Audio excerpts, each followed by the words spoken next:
네, 여러분 안녕하십니까? 필립입니다. 이번 영상에서는 조선비즈의 이종현 기자님의 기사로 시작하겠습니다. K만두 다음은 K바이오.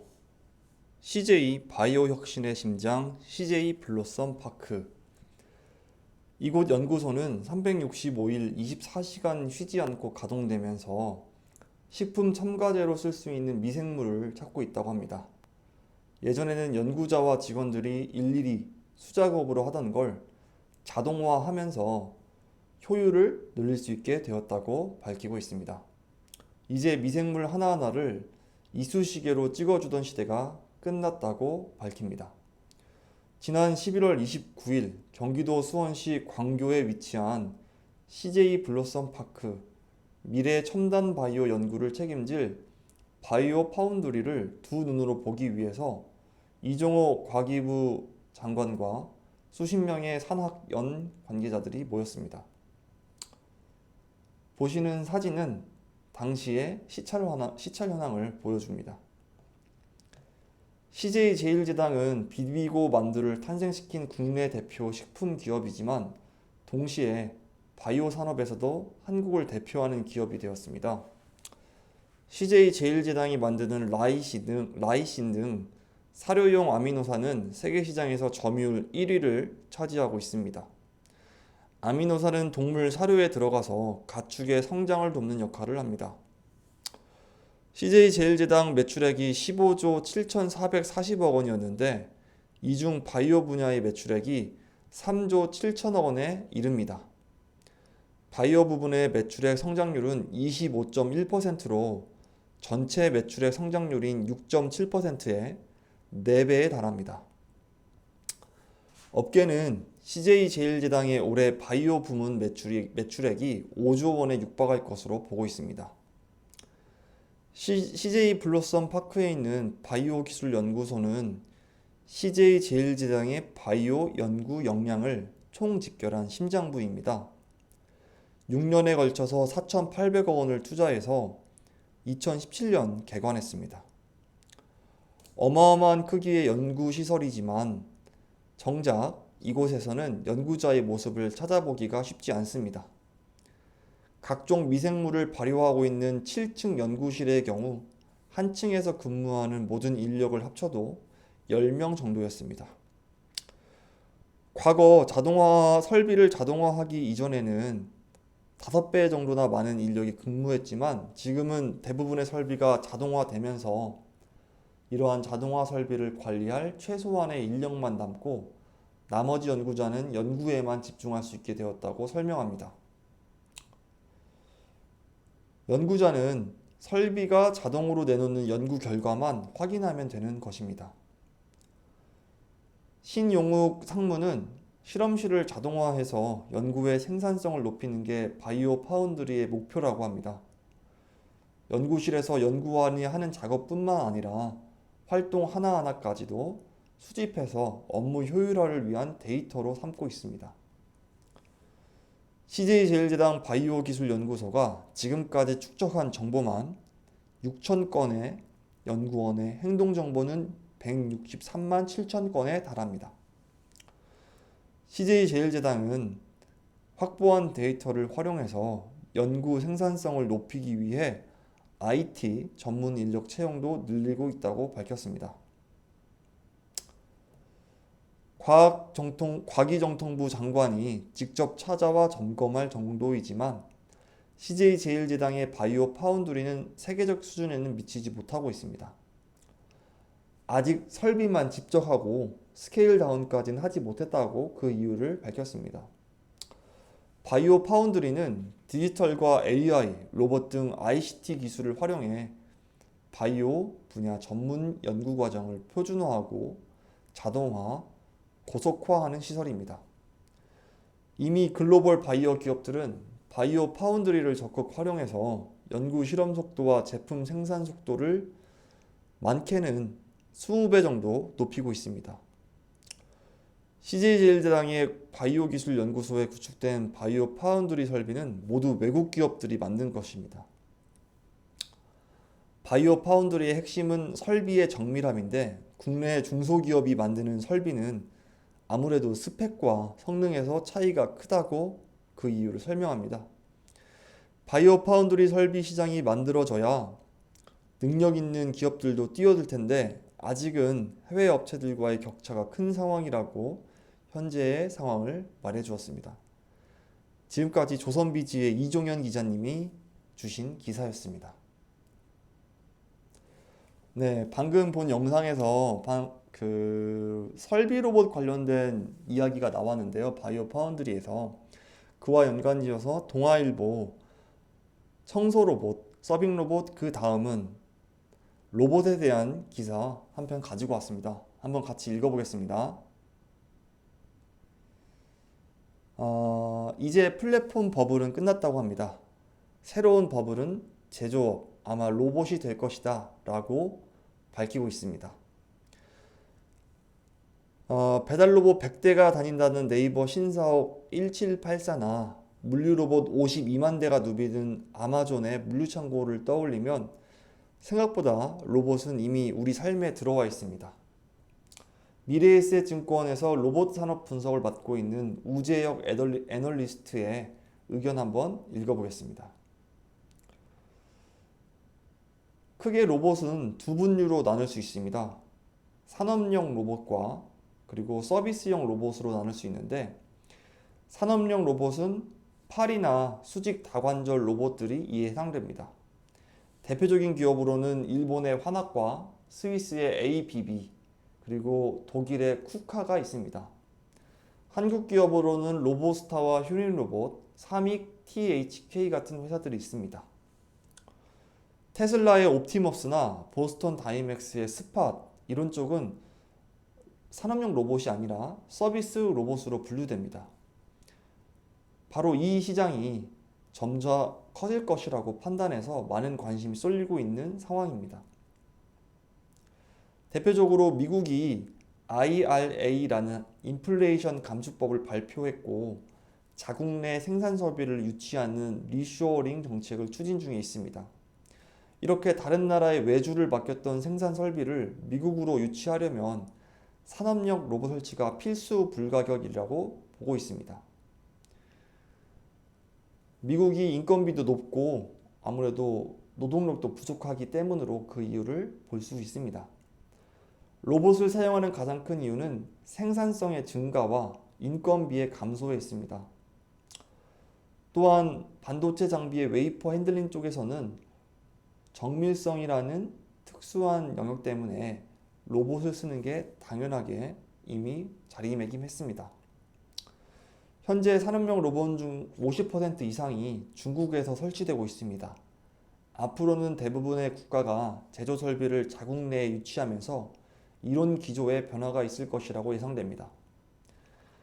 산업용 로봇 수요는 자동차 산업뿐만 아니라 전기, 전자, IT, 디스플레이 영역 쪽에서 점차 증가하고 있는데 앞으로는 새로운 산업, 예를 들어서 전기차 배터리나 태양광 쪽에 산업용 로봇 수요가 늘어날 것으로 예상됩니다.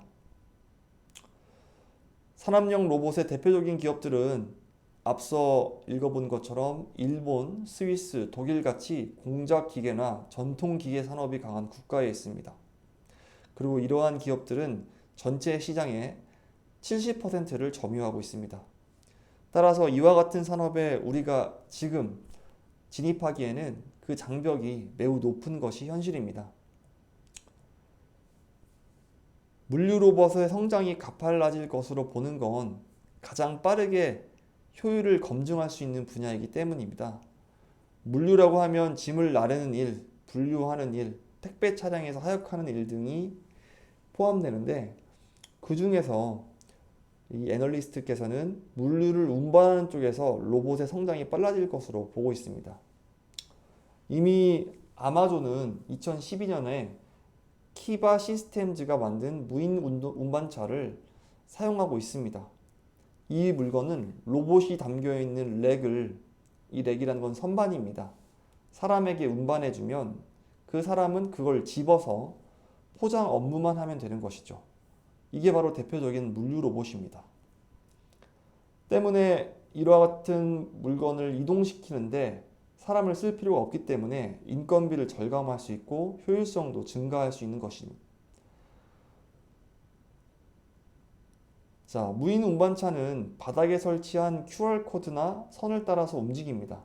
그러나 요즘에 나오는 자율주행 로봇들은 이와는 형태가 조금 다릅니다.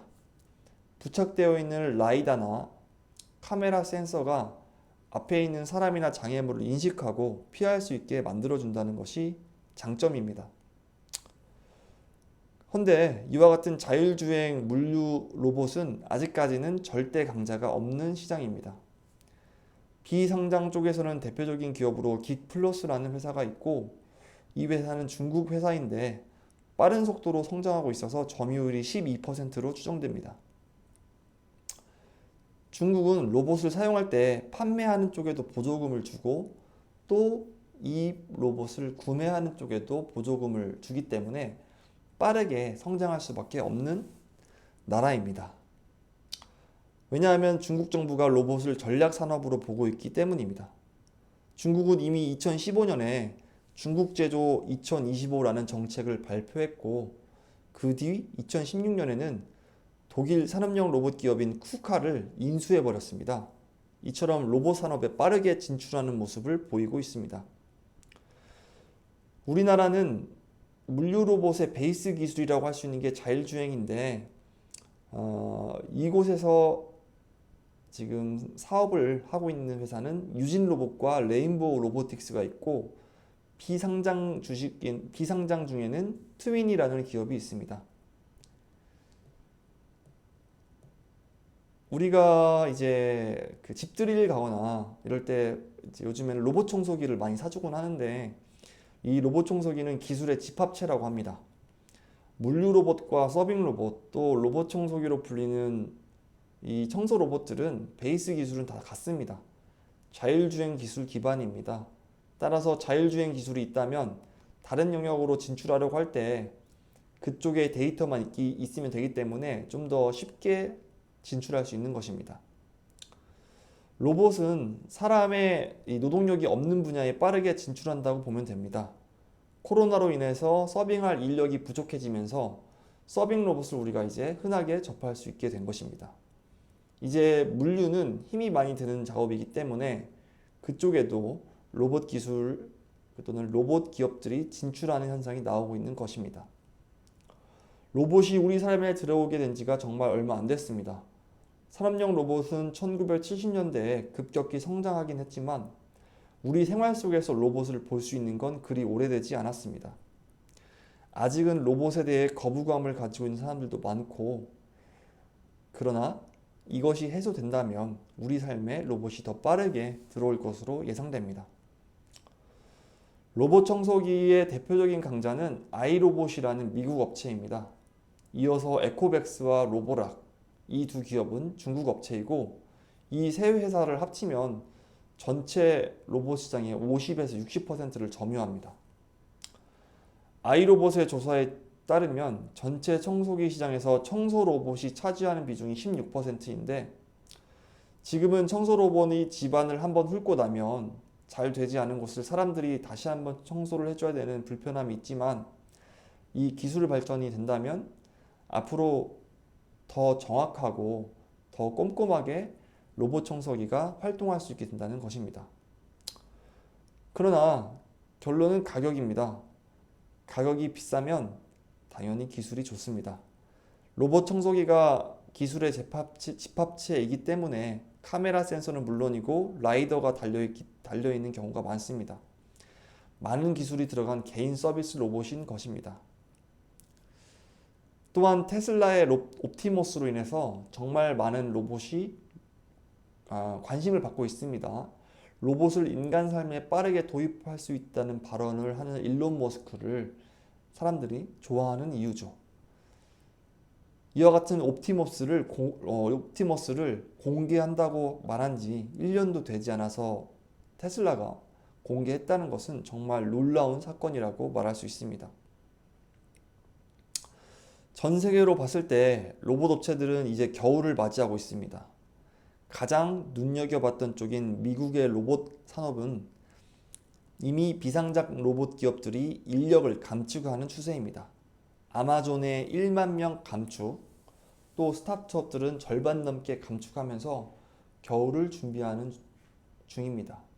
그러나 우리 한국 로봇 기업들은 지금도 적극적으로 인재를 채용하고 있습니다.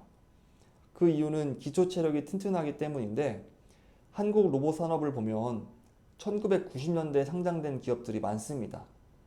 이 기업들은 IMF와 금융위기, 코로나 시기도 버텼죠. 때문에 지속적으로 인재 채용을 하고 있다는 점에서 한국의 로봇 산업은 아직 괜찮고 성장을 위해 준비하는 모습을 보여주고 있는 상황입니다. 이제 곧 1인 1 로봇 시대가 온다고 합니다.